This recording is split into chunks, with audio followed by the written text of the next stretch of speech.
One shot, one target, 1,000 yards of distance, and war would never be the same. In the cold dawn of a European battlefield, a single rifle scope catches the first light. Behind it, a man lies motionless, waiting, breathing, calculating. In his hands rests not just a weapon, but a revolution in precision warfare. The number 4 MKYT sniper rifle. A tool that would redefine what it meant to control distance, to dominate terrain, to decide life and death from ranges previously thought impossible. This is the story of how Britain transformed an infantry rifle into a legendary instrument of long-range combat.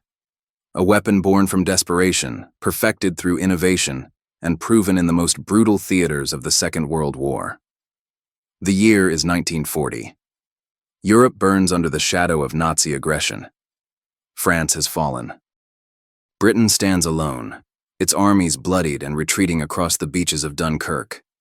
The Luftwaffe darkens the skies over London, and in the smoke and chaos, British military commanders face a terrible realization. They are outmatched at distance. German snipers, equipped with specialized Mauser Kar 98K rifles fitted with advanced optics, terrorize Allied positions. From church towers in ruined villages, from tree lines along contested roads, from positions invisible to the naked eye. They strike with impunity, killing officers, breaking morale, creating psychological warfare that extends far beyond the body count. The British Army has snipers, yes, but their equipment is outdated, inconsistent, a patchwork of pre-war designs and hastily modified service rifles. The SMLE No. 1 Memco III, backbone of the First World War, still serves in many units. But the world has changed. Warfare has evolved, and Britain needs an answer. They need precision at range. They need reliability under fire.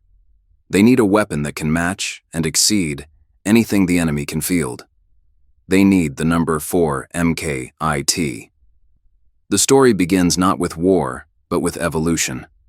In 1939, as tensions mounted across Europe, the British had already begun modernizing their standard infantry rifle.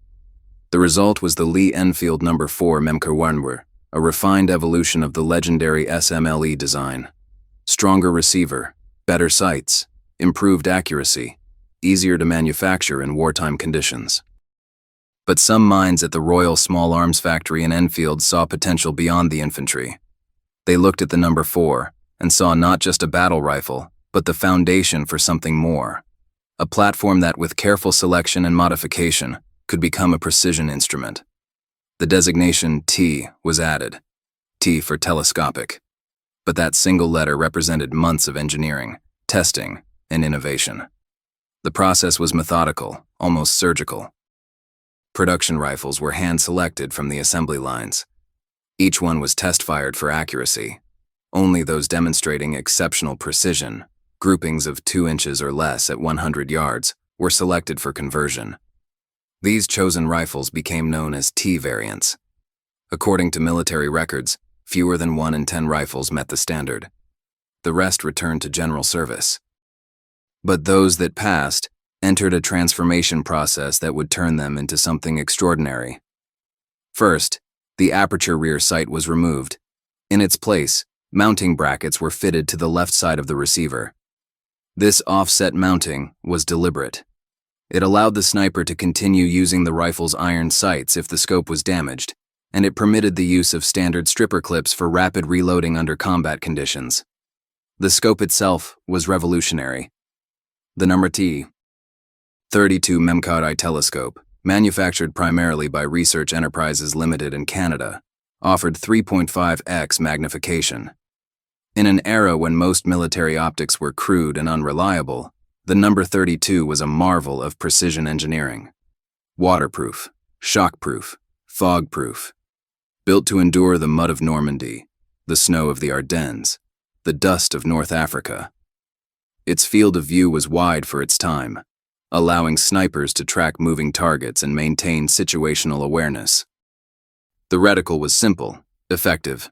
A single post at the bottom of the sight picture, precise enough for careful aiming without obscuring the target. But the true genius lay in the selection process. Every completed number 4 MKYT was tested again, this time with its mounted scope. Armorers at Enfield and various military facilities would fire groups, adjust, test again. The standard was uncompromising, consistent accuracy at ranges that would make the rifle combat effective beyond 600 yards, with capable shooters reaching out to 800, 900, even 1,000 yards. Each rifle that passed inspection was stamped with the T designation and a serial number. Each one was assigned to a trained sniper, and each one carried the weight of British expectations into battle. North Africa, 1942. The Desert War rages across endless sand and stone. Rommel's Afrika Korps battles Montgomery's 8th Army for control of a continent. And in the brutal clarity of the North African landscape, where distances stretch to infinity and cover is measured in feet rather than miles, the sniper becomes king. British sniper units, newly equipped with number 4 MKYT rifles, deploy across the front lines. The results are immediate and devastating. At El Alamein, according to after-action reports, British snipers begin systematically targeting German officers and artillery observers. The psychological impact ripples through enemy positions. Officers learn to remove their insignia. Radio operators abandon their antennas during daylight. Artillery crews work in frantic haste, knowing that to remain visible is to invite death.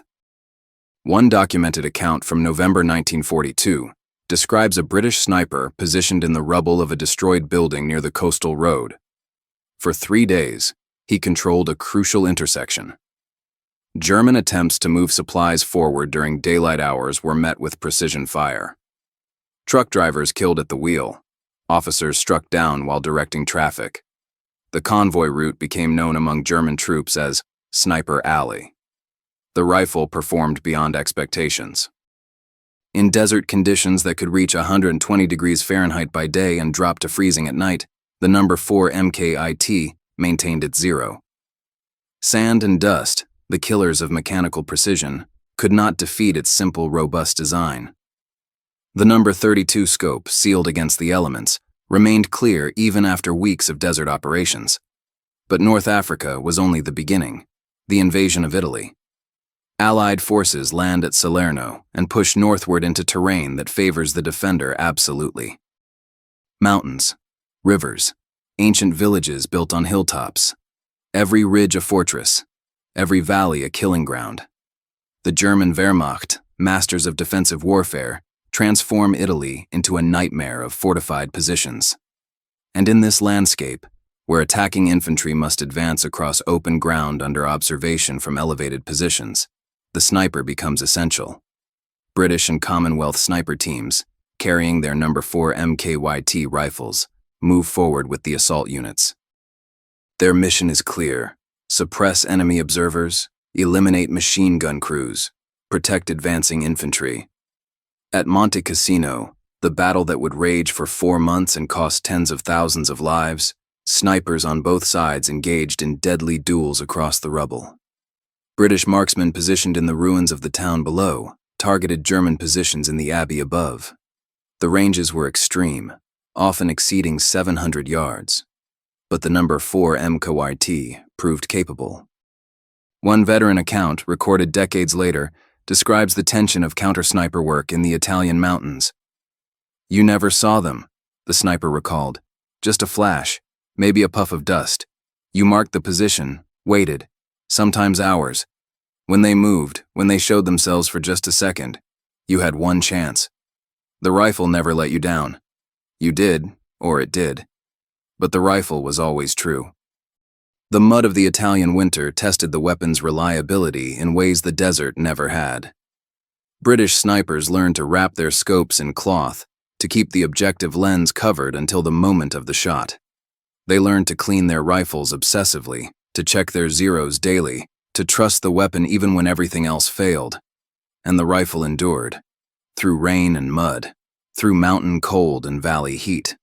The number 4 MKIT fought its way up the Italian peninsula, one shot at a time. June 6, 1944. The beaches of Normandy. The largest amphibious invasion in history. And among the thousands of soldiers wading through surf and blood, snipers carrying number 4 MKIT rifles come ashore. Their mission begins before they reach the beach. From landing craft, as the ramps drop and machine gun fire sweeps the waterline, snipers attempt to identify and engage German positions. The ranges are long, the conditions chaotic, but even the suppressive effect of sniper fire can save lives in those desperate minutes. Once ashore, British and Canadian sniper teams push inland with the assault forces.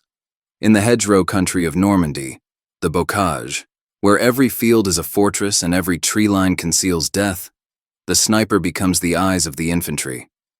The number 4 MKYT excels in the bocage. The close ranges, typically between 200 and 400 yards, allow even average marksmen to achieve devastating accuracy. German machine gun positions, concealed in thick hedgerows, fall silent after single, precise shots. Officers directing defenses from farmhouse windows collapse without warning. The psychological pressure mounts. According to military historians, British sniper doctrine emphasized teamwork. Each sniper operated with a spotter, often armed with a standard No. 4 rifle. The spotter would locate targets, estimate range, watch for enemy reactions while the sniper focused on the shot. This partnership, combined with the reliable accuracy of the number 4 MKIT, created a combat multiplier that far exceeded the simple arithmetic of 2 men and 1 specialized rifle. As the Allied armies broke out of Normandy and raced across France, sniper teams adapted to changing conditions. In urban combat, clearing towns and cities, they operated from upper floors and rooftops, covering advancing infantry. In open country, they deployed ahead of main forces, gathering intelligence and interdicting enemy movements. The rifle proved remarkably durable. Snipers who carried their number 4 MKIT from Normandy to the Rhine often did so with the same weapon, the same scope, maintaining accuracy despite months of continuous combat use. December 1944. The Ardennes. Hitler's desperate gamble to split the Allied armies and recapture Antwerp. The largest battle fought by American forces in the war, but British and Canadian units also engaged in the northern sector of the Bulge. Winter warfare pushed men and equipment to extremes. Temperatures plunged below zero. Snow fell continuously. Visibility dropped to yards in the dense Ardennes forests. And yet, the snipers fought on. The number 4 MKYT faced new challenges in the frozen hell of the Ardennes. Cold metal became painful to touch. Scopes fogged with breath condensation. Fingers stiffened, making fine trigger control nearly impossible. British snipers developed field-expedient solutions. They wrapped scope bodies in cloth to prevent fogging. They kept spare gloves, cutting holes for trigger fingers. They learned to breathe away from the scope, to wait for that moment of clarity between breaths when the sight picture crystallized. And still, they fought. In the forests and along the frozen roads, British snipers engaged German targets at ranges that seemed impossible in the blowing snow. The number 32 scope, despite condensation issues, remained functional.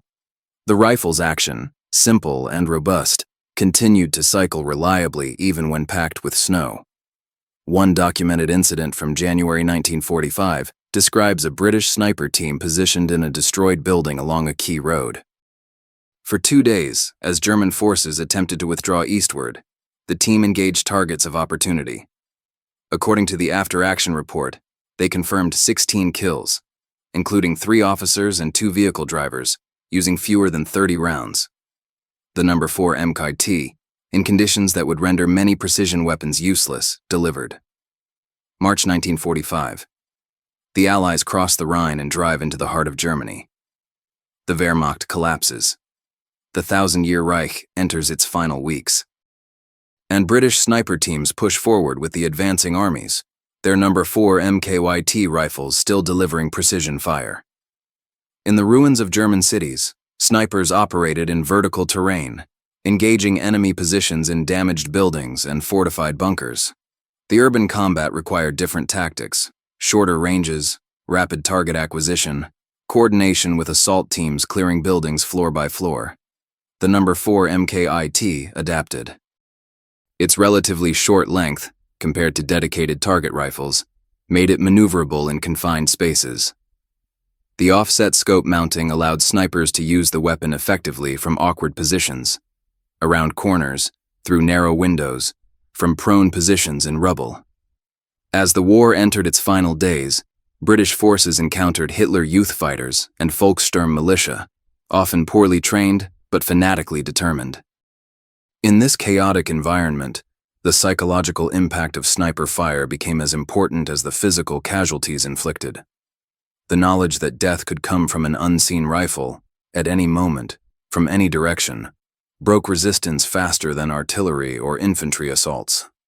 By May 1945, when Germany surrendered, British snipers had carried their No. 4 MKYT rifles across Europe, from the beaches of Normandy to the Elbe River. The weapons had proven themselves in every climate, every terrain, every tactical situation. They had changed the nature of infantry combat, extending the reach of individual soldiers to distances that reshaped how battles were fought and won. While Europe dominated the historical narrative, the No. 4 MKYT also served in the Pacific and Southeast Asian theaters, where it faced perhaps its most challenging environment, the jungle. Burma, 1944-1945. British and Commonwealth forces, including the legendary Chindits, fought to liberate Burma from Japanese occupation. The jungle was a green hell of heat, humidity, disease, and an enemy that excelled at concealment and ambush. Traditional sniper doctrine, built around long-range precision fire, had limited application in terrain where visibility often measured in yards rather than hundreds of yards. But British commanders adapted their tactics, using snipers as counter-ambush specialists and precision marksmen for the limited opportunities when longer ranges presented themselves. The No. 4 MKYT struggled in jungle conditions. Humidity attacked the scope's seals, causing internal fogging that could render the optic useless for hours. The constant moisture promoted rust despite religious cleaning regimens. The heat affected the rifle's zero as metal expanded and contracted. Yet, according to veteran accounts, the weapon remained valuable. At river crossings, where open water created longer sight lines, in villages and clearings, where Japanese positions could be engaged from the tree line, in defensive positions, where snipers could cover approaches and deny the enemy freedom of movement. One account from a British sniper in Burma describes engaging Japanese machine gun crews across a river, approximately 300 yards wide. The scope was fogged, useless, he recalled. But the rifle's iron sights were still there, offset but functional. 3 shots, 3 hits. The gun went silent.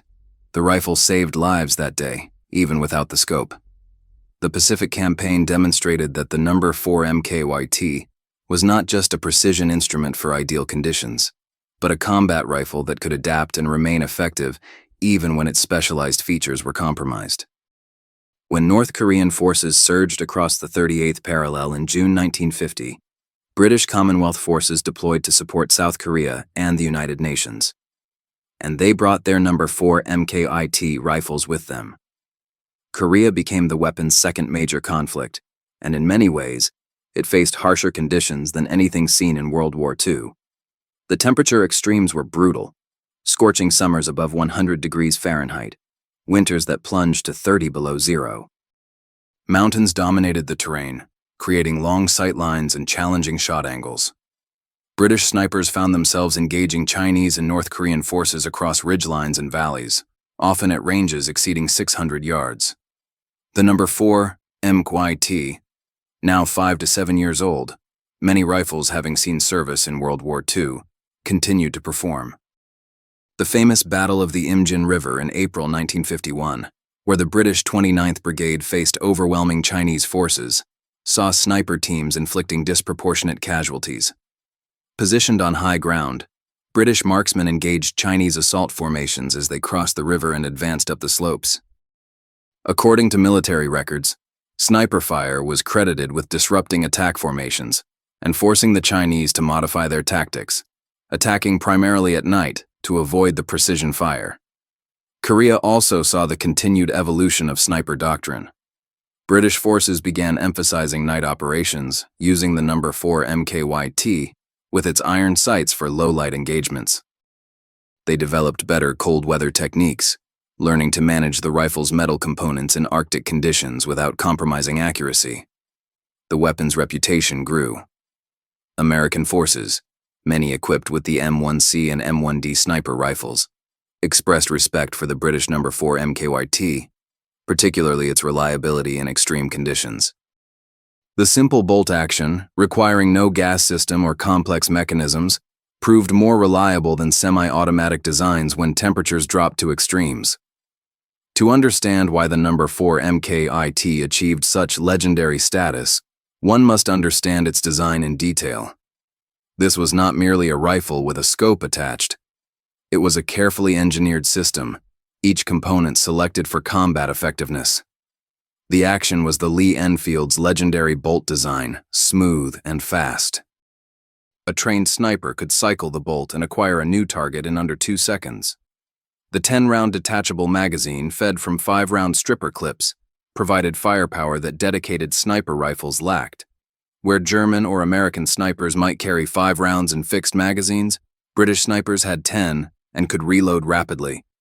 The .303 British cartridge, while not the most powerful or flat-shooting round, offered excellent performance within the rifle's effective range. The 174-grain boat-tail bullet maintained sufficient energy and accuracy out to 800 yards in skilled hands. Recoil was manageable, allowing snipers to spot their own impacts and make rapid corrections. The No. 32 scope's 3.5x magnification seems modest by modern standards, but it offered significant advantages. The wide field of view allowed snipers to track moving targets and maintain situational awareness. The lower magnification reduced mirage effects in hot conditions and made the scope usable in low light when higher magnifications would show only darkness. The scope mounting system, while appearing crude, was brilliantly practical. The offset mount kept the scope low, maintaining the rifle's profile and balance. The mounts were robust, holding 0 through drops, impacts, and rough handling. And crucially, the iron sights remained accessible, providing a backup sighting system without adding weight or complexity. The rifle's accuracy potential was remarkable for a mass-produced military weapon. In testing, well-built No. 4 MKIT rifles could achieve groups of 1 minute of angle or better, approximately 1 inch at 100 yards. At 600 yards, a skilled sniper could reliably hit a man-sized target. At 800 yards, hits were possible with good conditions and proper technique.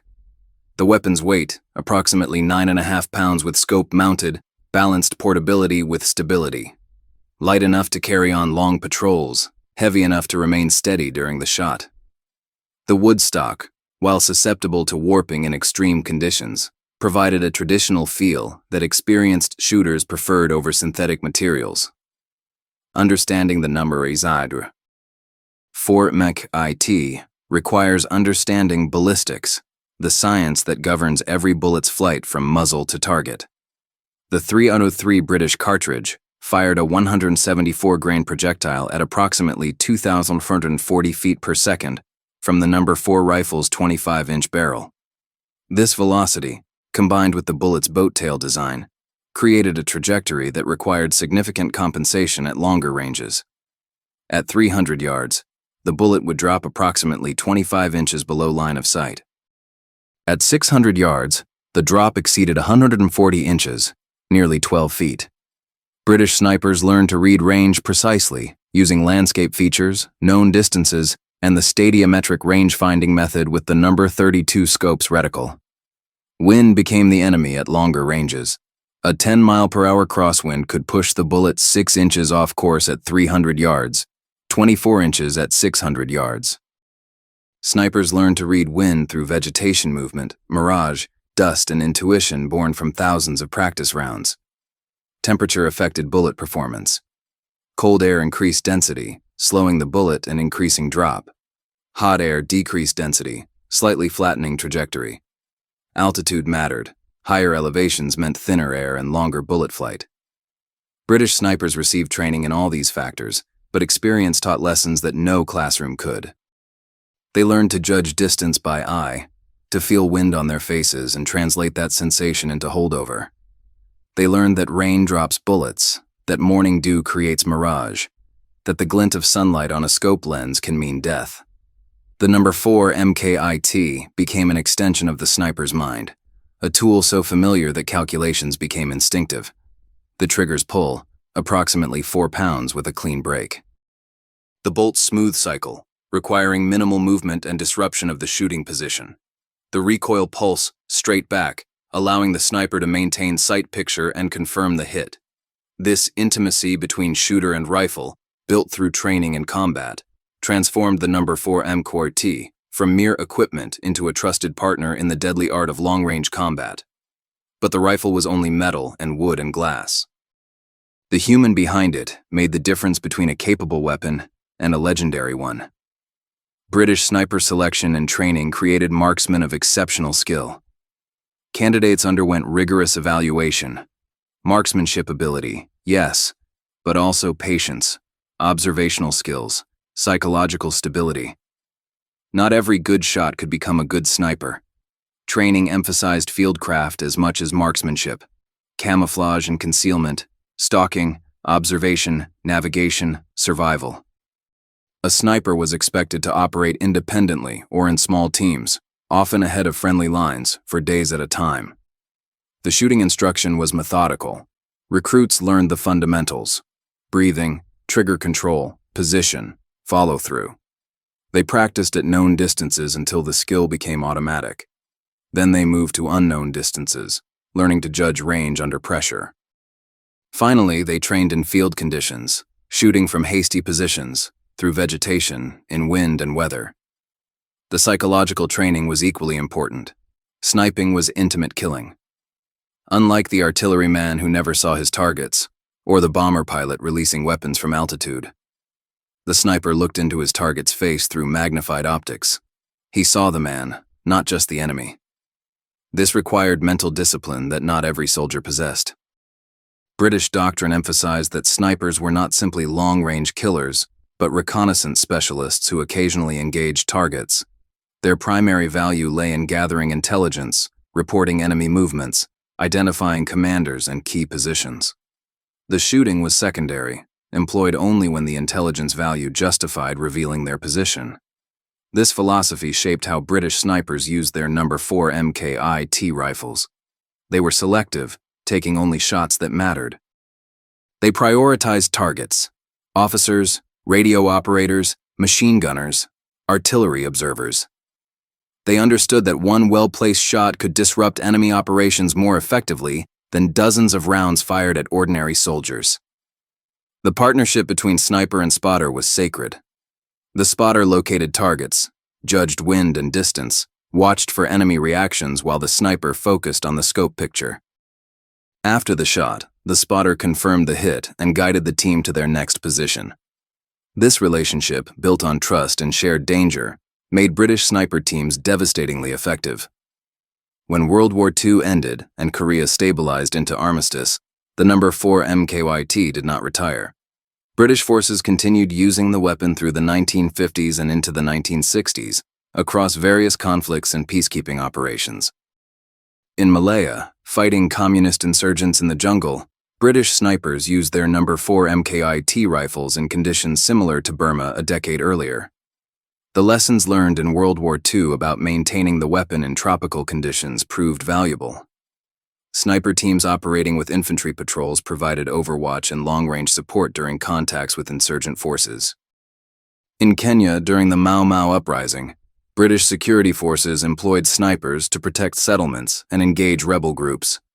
The number 4 MKIT proved effective in the varied terrain of the Kenyan highlands, where engagements might occur from 50 to 500 yards. Even in Northern Ireland, during the early years of the Troubles in the late 1960s, some British units still had number 4 MKYT rifles in inventory, though they were being replaced by more modern weapons. The rifle's long service life testified to its robust design and combat effectiveness.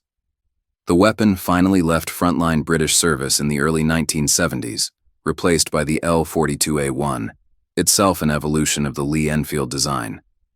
But the number 4 MKIT's influence continued. The lessons learned from its use, the tactics developed around its capabilities, the doctrine of British sniping, All these emerged from experience with this weapon. Commonwealth nations continued using the No. 4MKIT even longer. Canadian forces employed the rifle into the 1980s. Australian and New Zealand military units maintained them as training weapons and reserve stock well into the 1990s. In some Commonwealth armories, No. 4MKIT rifles remain in storage even today, maintained in working condition, a testament to their legendary reliability. More than 70 years after the last No. 4MKIT rolled off the production line, the weapon's impact on military sniping remains profound. It established principles that continue to guide modern sniper rifle development. The emphasis on weapon selection and accuracy testing. Every precision rifle must prove its capability before reaching operational units. The No. 4MKIT pioneered this approach. The importance of reliable optics. Modern sniper scopes trace their lineage to designs like the No. 32, which proved that magnified optics could survive combat conditions and provide consistent performance. The value of magazine capacity. While modern sniper rifles vary in this regard, the No. 4MKIT demonstrated that having more rounds available could be crucial in combat, even for precision weapons. The integration of backup sights. Today's sniper rifles often include offset iron sights or backup red dot optics, a direct evolution of the No. 4MKIT's preserved battle sights. In the collector market, original No. 4MKIT rifles command premium prices. Authenticated examples, with matching serial numbers, original scopes, and documented service history, can sell for thousands of dollars. Each one represents not just a collectible firearm, but a piece of history, a connection to the men who carried them through the most significant conflict in human history. Museums and military collections worldwide display No. 4MKIT rifles as examples of World War II-era sniping technology. The Imperial War Museum in London, the Canadian War Museum in Ottawa, the National Double Museum in New Orleans, all preserve examples of this legendary weapon, allowing new generations to see and understand the tools that shaped modern warfare. Shooting enthusiasts and historical reenactors continue to use No. 4MKIT rifles in competition and demonstration. The weapons, properly maintained, remain accurate and functional despite their age. Shooters report that the rifle's smooth action, manageable recoil, and intuitive handling make it a pleasure to shoot, even compared to modern designs. But we must speak the truth about what this rifle represented. For all its mechanical elegance and historical significance, the No. 4MKIT was a machine designed for one purpose: to kill human beings at distance. Each rifle in British service likely accounted for dozens of lives, possibly hundreds in the hands of experienced snipers during long campaigns. Multiply those numbers by the thousands of No. 4MKIT rifles produced and issued, and the death toll becomes almost incomprehensible. German soldiers advancing across French fields, Japanese troops defending jungle positions, Chinese soldiers attacking across Korean ridgelines. Men who had mothers and fathers, wives and children, hopes and dreams. Men who died without warning, without chance to defend themselves, killed by bullets fired from positions they never saw. This is not to judge the necessity or morality of those shots. War is the context that makes impossible choices mandatory. Snipers eliminated enemy soldiers who would have killed Allied troops. They disrupted attacks that would have succeeded. They saved lives by taking them. But we cannot celebrate this weapon without acknowledging the weight of what it did. The No. 4MKIT was exceptionally good at its job, and its job was death. The psychological burden carried by snipers who used these rifles was immense. Unlike other combat arms, snipers remembered their kills. They saw faces. They watched targets fall. For some, the memories became scars that never healed. Post-war, many snipers struggled with what they had done, even when they understood it was necessary. The rifle itself was innocent, merely a tool. But we must recognize that innovations in precision, improvements in optics, increases in effective range, all these technical achievements translated into human suffering. The No. 4MKIT made killing more efficient, more certain, more distant, It allowed death to reach farther than ever before. Today, a No. 4 MKIT sniper rifle rests in a museum display case, its wood stock worn smooth by hands that held it decades ago. The scope still shows a clear sight picture when you look through it. The bolt still cycles smoothly. The trigger still breaks cleanly, but it no longer kills. Time has transformed it from weapon to artifact, from tool of war to object of historical study. The rifle that once decided life and death across European battlefields now teaches lessons about technology, warfare, and human ingenuity under pressure. We study the No. 4 MKYT, not to glorify violence, but to understand our history. To recognize how conflicts drive innovation. To appreciate the complexity of warfare and the soldiers who fought in it. To remember that behind every technical specification, every ballistic table, every after-action report, there were human beings experiencing the extremes of courage, fear, skill, and mortality. The No. 4 MKIT sniper rifle changed long-range combat not through any single dramatic invention, but through the accumulation of practical solutions to real combat problems. It was the right weapon at the right time, designed by engineers who understood both ballistics and battlefield conditions, used by soldiers who mastered its capabilities through training and experience. Its legacy lives on in every modern sniper rifle, in the doctrine of precision fire, in the recognition that individual marksmen, properly equipped and trained, can influence battles out of proportion to their numbers. But perhaps the deepest legacy is the reminder that war drives humanity to perfect the means of killing, and that we must never forget the cost of that perfection. One shot. One target. 1,000 yards of distance. And thousands of lives ended by a weapon that was simply terrifyingly good at what it was designed to do. The No. 4 MKIT sniper rifle did not just change long-range combat. It changed the arithmetic of death, making it precise, calculated, and effective at distances where human beings became abstractions in a scope's sight picture. And in that dark achievement lies both its historical importance and its terrible truth.